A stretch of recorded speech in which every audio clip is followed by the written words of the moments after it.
जय हिंद दोस्तों, कैसे आप लोग? चलिए बहुत अच्छे होंगे। तो आज की हम लोग की एकदम बेहतरीन मतलब मस्त वाली टॉपिक, क्या टॉपिक है ध्यान से देखिएगा। इस टॉपिक में हम लोग खाली न्यूमेरिकल का जिक्र करेंगे। किसका?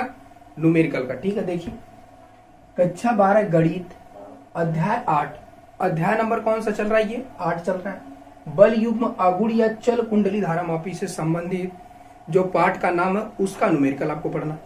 एक न्यूमेरिकल इतना इंपॉर्टेंट है, और न्यूमेरिकल इंपॉर्टेंट तो है ही, लेकिन वही इंपॉर्टेंट है जो हम बताने जा रहे हैं। आप कहेंगे ऐसे कैसे पता? हे भैया, हम लोग यही कर रहे हैं, आज कितने साल से यही कर रहे हैं, इसलिए हम लोग को पता है कि ये टॉपिक कितनी इंपॉर्टेंट बनने वाली है। ठीक है, तो टाइम न ले तो हम लोग चलते हैं अपने क्वेश्चन पर, और ध्यान से एकदम सुनिएगा। कभो जिंदगी में न्यूमेरिकल फंसबे न करी, तो टेंशन लेवे की जरूरत नहीं। मतलब ना फंसे मतलब का समझला, मतलब हल करने में कोई दिक्कत नहीं होगी, ये बात हम कह दिला। समझ में आ रहा है? इतना बेहतरीन तरीके से बताएंगे, एकदम बेहतरीन तरीके से। ठीक है, और बड़ा वीडियो तो करना नहीं, आपको पता है छोटा छोटा वीडियो मिल रहा है, तो टाइम न ले तो हम लोग चलते हैं अपने टॉपिक पर। क्या क्वेश्चन का ध्यान से सुनिए। कहा है कि 20 फेरों वाली एक कुंडली है। एक कुंडली है जिस पर कितने फेरे लगाए गए? 20 फेरे, जिसका क्षेत्रफल 1.5 सेंटीमीटर स्क्वायर है। देखिए क्या कहा है, 20 फेरों वाली एक कुंडली का क्षेत्रफल 1.5 सेंटीमीटर तथा इसमें 3 एम्पियर की धारा बह रही है। वो कुंडलिया में कहा कहल जाता है 3 एम्पियर का धारा बह रही है। ओकरे बाद कह रहा है यदि कुंडली को 0.5 वेबर मीटर स्क्वायर के एक समान चुंबकीय क्षेत्र में रखकर इस प्रकार लटकाया गया। कहे का मतलब उसको चुंबकीय क्षेत्र में रख करके एक प्रकार से लटकाया गया। क्या किया गया है?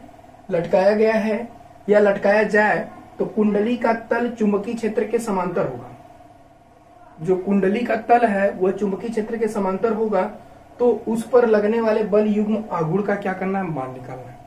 ठीक है, कौनो दिक्कत ना। देखिए प्रश्न पढ़ना, पहले प्रश्न को समझना, उसके बाद उत्तर आने की चांस बनते हैं। अब ये ना कहिए कि नहीं हम प्रश्न अबे न करे, बस तुरंत है tau equal to M I N A लिख देली फटाक से और रख देली जो के आंसर आई। नहीं नहीं, पहले क्वेश्चन पढ़िए, क्वेश्चन की प्रकृति समझिए, क्वेश्चन में दिया क्या क्या है। एक ही जब तक ना जनवा तब तक सवाल नहीं लग सकती है। एक बार फिर से क्वेश्चन को पढ़ने जा रहे हैं हम लोग। ठीक है, ध्यान से। 20 फेरों की एक कुंडली का क्षेत्रफल 1 दशमलव कितना है? 5 सेंटीमीटर स्क्वायर तथा इसमें 3 एम्पियर की धारा बह रही है। यदि कुंडली को 0.5 वेबर मीटर स्क्वायर के एक समान चुंबकीय क्षेत्र में इस प्रकार लटकाया जाए कि कुंडली का तल चुंबकीय क्षेत्र के समांतर हो, तो उस पर लगने वाले बल युग्म आघूर्ण का मान क्या। अब एक एक जानब जरूरी है कि इसमें दिया क्या क्या। पहले अब चलते हम लोग सॉल्यूशन करते हैं, लेकिन दिया क्या क्या पहले उसको लिख लेते हैं। तो पहले दिया है आपका, पहले दिया है क्या? 20 फेरे। एक मतलब यन बराबर कितना दिया है? 20। यन बराबर क्या दिया है? 20 दिया है। उसके बाद है क्षेत्रफल ए बराबर कितना दिया है? 1.5 सेंटीमीटर स्क्वायर दिया है, लिख ले ली। उसके बाद आगे चलते हैं। बह रही यदि कुंडली में 0. देखिए बी का मान, बी बराबर कितना दिया? 0.5 वेबर है प्रति मीटर स्क्वायर, ये दिया है। समान क्षेत्र में कुंडली के समांतर लटकाया गया है, कर मतलब थीटा बराबर कितना दिया है? 90 डिग्री। और लगने वाला बल युग्म आघूर्ण टाउ का मान पूछा है। अब बताइए, ई तो इतना ठीक हो। पहले इनका लिखने के बाद जब ये आप मान लिख लेंगे तो अब इनका मात्रक मिलाएंगे। क्या मात्रक एक्चुअली सही है? अगर मात्रक सही नहीं होगा तो इसको मात्रक सही बनाना पड़ेगा। फेरों की संख्या में कोई मात्रक नहीं है, ठीक है। सेंटीमीटर स्क्वायर ला, इसको तो हम लोग को मीटर में कन्वर्ट करना पड़ेगा। तो चलिए कर लेते हैं। 1.5 गुणे 10 घाते ऋण 2 सेंटीमीटर को मीटर में बदलने के लिए किससे गुणा करते हैं? इससे। स्क्वायर कर देते हैं। एक मतलब 1.5 गुणे 10 घाते ऋण कितना हो जाएगा? 4 मीटर स्क्वायर। अब ये हो गया इसका ए का मान हो गया। अब ये का मान ये वाला प्रयोग नहीं करने वाले हैं, या ए वाला। अब प्रयोग करेंगे हम लोग कौन सा? ये वाला प्रयोग करेंगे। ऐसा काहे हुआ? ऐसा इसलिए हुआ क्योंकि 1.4 गुणे 10 घाते ऋण 4 अब ये मीटर में कन्वर्ट हुआ, क्योंकि इसका जो मात्रक होता है वो मीटर में होता है, इसलिए इसको मीटर में रखना बहुत जरूरी है। क्षेत्रफल का मात्रक मीटर में होला कि ना, ये भी देख के मीटर में रखना जरूरी था। चलिए इतना हो गया। बी का मान वेबर मीटर स्क्वायर है, ए तरह करेगा इसमें। थीटा का मान 90 डिग्री है, कोनो दिक्कत ना ला। अब एक मतलब सब काम सेटिंग होगा। अब यहाँ पे हम लोग लिखते हैं फार्मूला। फार्मूला टाउ बराबर क्या होता है? NIAB साइन थीटा, ई फार्मूला वाला। अब हमके कैसे पता चला कि यही फार्मूला लगेगा, क्योंकि हम लोग ने इसका रिलेशन बनाया। एक का रिलेशन कौन फार्मूला के साथ होता है, यही के साथ, और टाउ का मान पूछ लेते का मतलब इसके साथ बराबर। एन का मतलब 20, धारा का मतलब 3, बह रही है 3 एम्पियर ना। देखा इसमें एक चीज हमने भूल गया, एम्पियर 3 एम्पियर धारा, एक मतलब आई बराबर कितना दिया है 3 एम्पियर, ये लिखला। चलो देखला वहां लिख ले, बोल ले ना 3 गुणे बी का मान 0,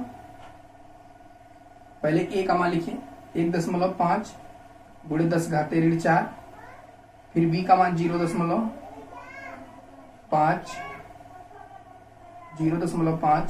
गुणे साइन 90 अंश, इतना हो गया। चलिए अब आगे हल करते हैं। एक गुणा करा 20 तिहाई 60 गुणे एक गुणा करेंगे तो 15 पचे 75, तो 0.75 गुणे 10 घाते ऋण 4 गुणे साइन 90 अंश का मान 1 होता है। अब एक लेके चला इधर। चलिए इतना होने के बाद अब ये क्या करेगा, 1 से गुणा करेगा तो कोई परिवर्तन नहीं होगा। एक मतलब टाउ बराबर 60 गुणे 0.75 गुणे 10 घाते ऋण 4 हो गया। अब हम लोग को क्या करना है, गुणा कराना, 60 का इसमें गुणा कराना। अब 60 का गुणा होगा कैसे, तो कर दीजिए यहाँ पर 0.75 में 60 से गुणा कर लीजिए।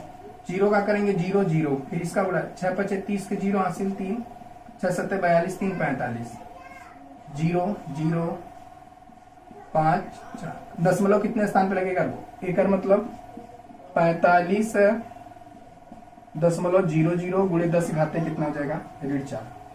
इसको लिख सकते हैं 45 गुणे 10 घाते ऋण 4 टाउ का मान, यही इसका आंसर होगा। अब कहेंगे क्या इसको इस प्रकार छोड़ सकते हैं, हाँ, या तो इसको इस प्रकार भी लिख सकते हैं जो आपके किताब में आंसर दिया है 4.5 गुणे 10 घाते ऋण 3।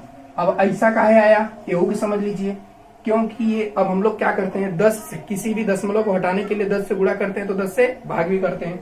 तो इसमें जब हमने 10 से गुणा किया, देखिए